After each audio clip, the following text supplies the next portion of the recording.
देखें, Xi Jinping की बहुत सारी वजह है। पहली वजह, ठीक है, चाइना की इकोनॉमी का बहुत बुरे हालात है। दूसरी वजह के आएगा G20 में तो हर कोई, every one will snub China. और जो भारत का जो आप मैप बोल रहे हैं कि भारत ने निकाल दिया, मैंने वो देखा है, जी मैं अभी स्क्रीन पे लगा भी रहा हूँ, क्योंकि बिल्कुल सही मैप में बात। मुझे एक ही गलती दिखी मुझे, जी उसमें पूरा भारत दिखा है, चाइना पूरा हमने भारत के दिखा दिया, पीओके उसके अंदर नहीं है। इसका वजारत खजाना की जानिब से बिजली के बिलों में रिलीफ का नया प्लान IMF को भेज दिया गया है। इसकी तफसील करके, तो इससे अगर किसी को कुछ फायदा होता है तो वो सऊदी अरब को होता है। डेफिनेटली थोड़ा सा ट्रिकल डाउन पाकिस्तान को भी होगा। ना, एक तो ये मैप वाला जो किस्सा किया, इसके अंदर इसने साउथ कोरिया, ताइवान, तो पता नहीं क्या, वियतनाम, लाओस, रशिया का भी कुछ हिस्सा दिखा दिया है।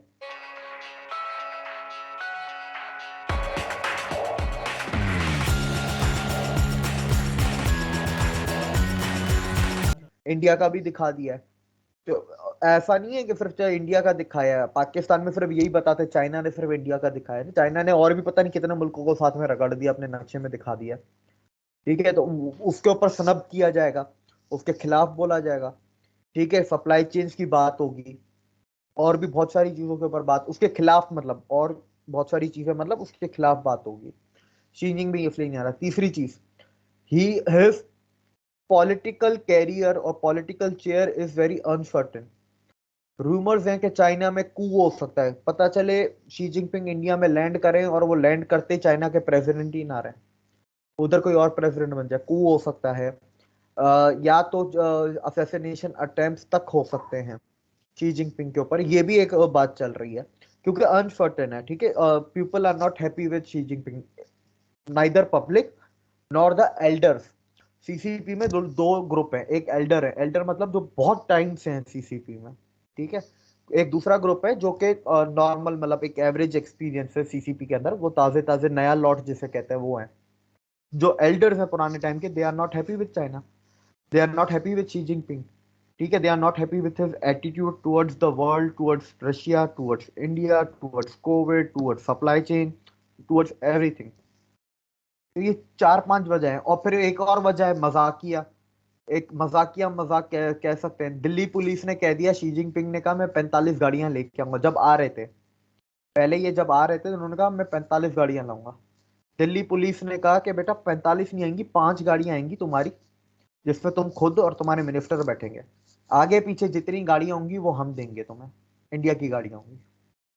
ठीक है, ये एक मजाकिया में वे में आपको बता रहा हूँ। पता नहीं ये भी वजह हो सकती है, नहीं हो सकती, जो भी है, लेकिन मेन वजह है वो पहली 4 है जी। बिल्कुल। दिव्य, एक और सवाल है चाइना के हवाले से ही। अगर हम चाइना की बात करें तो अभी हम रिसेंट देखते हैं कि चाइना की इकोनॉमी जो है वो शेयर स्टॉक जो है, स्टॉक मार्केट जो है उनकी, वो एकदम डाउन हुई है, फेल। अगर हम बात करें इस पर, आप अपनी क्या मतलब राय रखते हो कि बड़ी तेजी से उनकी स्टॉक मार्केट गिरी है? देखें, इंडिया चाइना के अंदर अगर डोमेस्टिक एयर पैसेंजर्स की बात करें, वो सिग्निफिकेंट मोर देन 50% ड्रॉप हुआ है। एंड सिमिलरली इंटरनेशनल पैसेंजर्स का भी 50% ड्रॉप हुआ है। चाइना की more than 200 big real estate companies bankrupt हो चुकी हैं, जिसमें से एवरग्रांडे सबसे बड़ी थी। तो अनएम्प्लॉयमेंट के इश्यूज हैं। 20.4% यूथ अनएम्प्लॉयड है। यूथ की बात कर रहा हूं मैं। तो वो अनएम्प्लॉयड है। Inflation rate is higher in China since 2008। ठीक है, सिंस 2008। अगर आप चाइना के यूएस होल्डिंग्स को आप देखेंगे, जो यूएस ट्रेजरी बिल्स को जो होल्डिंग होती है, दैट इज डाउन बाय 50%। उसके अलावा दुनिया की हर कोई अपनी इन्वेस्टमेंट निकाल रहा है। ठीक है, इन्वेस्टमेंट सिर्फ कंपनियां नहीं होती, investment financial markets, capital markets में भी होती है। मैं एक एग्जांपल देता हूं। कैपिटल मार्केट्स में सिर्फ जुलाई एंड अगस्त 2 महीनों में चाइना से $130 बिलियन निकाले गए हैं फॉरेन इन्वेस्टर्स ने, इतने निकाले हैं। प्लस आप एवरग्रांडे को ले लें, 300 से 500 बिलियन डॉलर की कंपनी आपकी बैंकरप्ट हो गई। पिछले हफ्ते चाइना की एक बहुत बड़ी बैंक बैंकरप्ट हुई। लास्ट ईयर नवंबर में चाइना के कोई 7 बैंकें थी जो इनर मंगोलिया वाली साइड पे टॉप वाले रीजन में थी, वो सब बैंकरप्ट हो गई। 8,500 कंपनियां पिछले साल निकली। अब तक का आंकड़ा जनवरी से अगस्त तक का 5,000 कंपनियां ऑलरेडी निकल चुकी हैं चाइना से। कॉन्ट्रैक्ट लाखों की तादाद में कॉन्ट्रैक्ट भी शिफ्ट कर दिए गए हैं। और उसके अलावा देखें, एक और चीज मैं बताता हूँ, ग्लोबलाइजेशन क्या होता है, इंटरकनेक्टेड इकोनॉमीज, ठीक है। इसका मैं एक एग्जांपल देता हूँ। शेंजन कह रहा हूँ, शंघाई स्टॉक एक्सचेंज जिस दिन गिरती है मंडे को, और मंडे कह रहा हूं मैं, जिस दिन गिरती है, ठीक है, सिग्निफिकेंटली सेम डे पे पाकिस्तान स्टॉक एक्सचेंज 1700 पॉइंट गिर जाती है। क्यों?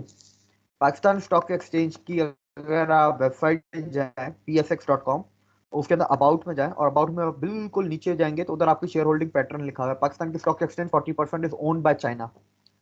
चाइना नीचे जाएगा तो पाकिस्तान भी नीचे जाएगा, चाइना नीचे जाएगा यूरोप भी नीचे जाएगा। Pakistan's downfall is connected with China's downfall, and similarly, the same case is with the Europe. Europe's downfall is connected with China plus Russia-Ukraine war.